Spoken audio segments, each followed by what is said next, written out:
Welcome to Empowerment Radio. My name is Dr. Friedemann, and I'm so glad that you decided to join me. Empowerment Radio is about giving you the insights, tools, and solutions to address some of the most challenging aspects of our daily lives. So sit back, relax, and empower yourself. And so when it comes to the coronavirus, I feel we have to also be willing to be more engaged in the idea that it's not just about, I want to keep myself safe. I want to make sure that I don't get the virus. The fact is that probably 80% of people that have the virus will not even know that they have it. That's just something they found that, most cases are very mild. And there are, of course, then the more severe cases that are ending up in the hospital and maybe even, ending up lethal. But those are the people that you want to focus on. How can I make sure when I wash my hands that it's about not transmitting the virus to those that are more vulnerable and more susceptible? How can I make sure that when I don't go somewhere, that it's not about, I want to protect myself only, but it's also about, I want to make sure that I'm not potentially bringing the virus to people that may not be able to handle it, may not be able to fend it off. So that is a different mindset. You do exactly the same thing, but you are more engaged in helping others in your mind than just making it about your own health and well-being. So practicing this engagement and just noticing, where am I called to do something? Again, it can be small, it may be bigger. Maybe at this election you feel like, I want to be a person who actually volunteers for my candidate. Or maybe in this election you want to be a person who says, I want to make peace with my family. We haven't been talking for such a long time. I want to make sure that just because we are at different ends of the spectrum politically, we still have the common ground of love and other things that really deeply connect us. Or maybe you can be courageously engaged by telling your father-in-law that it's not okay to have racial slurs that he may feel like, more emboldened by to spout out.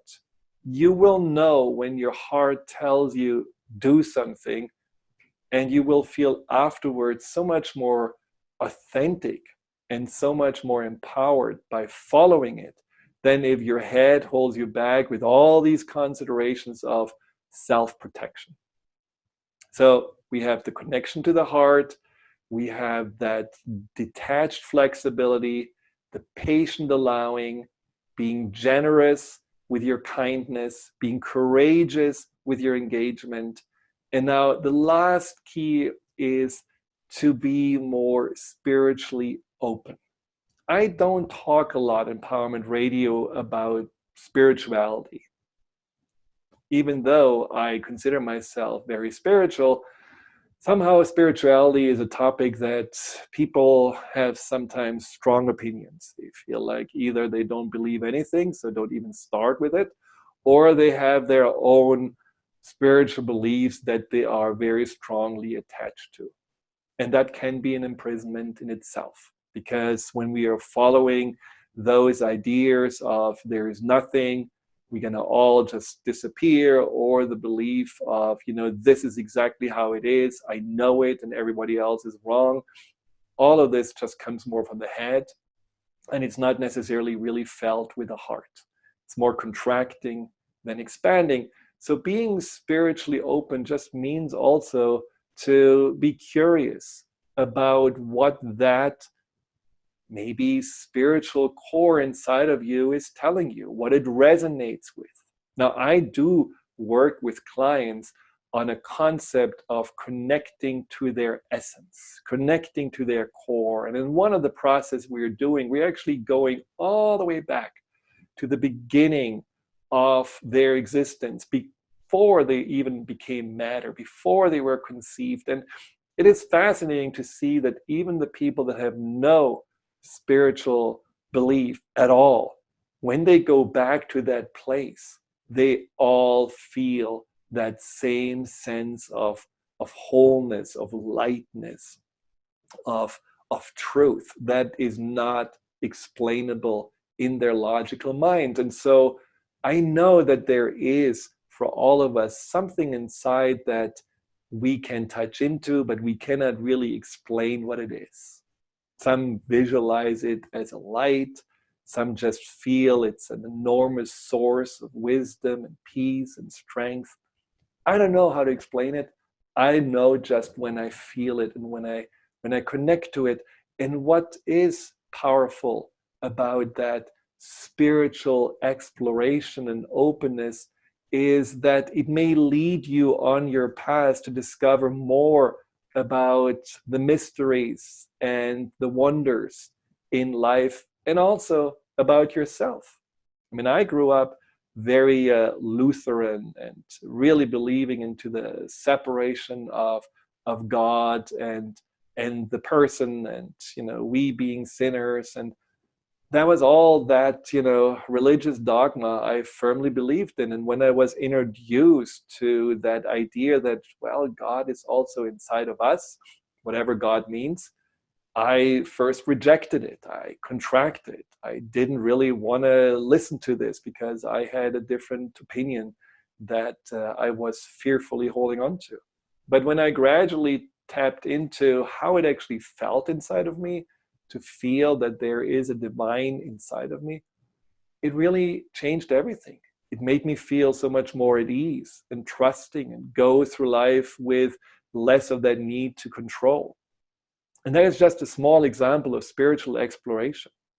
When we were in Egypt, there is a lot of spiritual exploration, and there are a lot of different ideas and experiences that people had that just really are at times mind-blowing.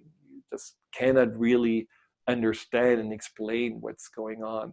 But it is expanding your perspective, and it does make life much more, in a positive way, mysterious and much more magical. And therefore, it also makes more sense, because a lot of things that we are doing may in the moment really not make sense, but when you're trusting that there is a spiritual reason behind it, you can actually, looking back, also see this is why this needed to happen, and this is why I needed to meet that person. And so the practice of spiritual exploration can just be that you are tuning into that aspect of you that you would say is your essence. Let's say your divine essence or your infinite self. Some may call it the soul.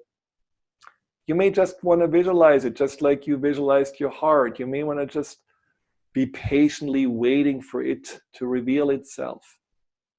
And then you're going to feel that there is an attraction to certain things that you may want to just pay a little bit more attention to and explore. This can be nature. Maybe, this inner voice just says you need to spend more time in nature and tune into more with the wisdom that comes from there.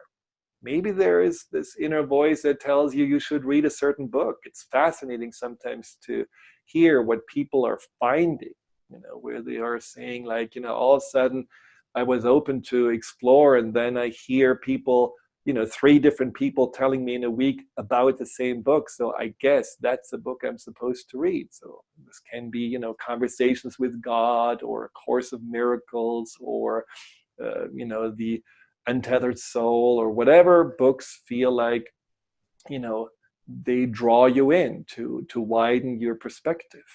It can be meditation, and meditation not just to still your mind, but also meditation to open your mind to see if there are any kind of messages or energies or information dropping in that you feel like, wow, this is really interesting. I don't know why, but something really feels needs to be addressed, or needs to be acted upon, or needs to be explored further. Being open spiritually gives life a whole new dimension. And I talked to a client of mine just the other day about how he has been so unhappy in his life.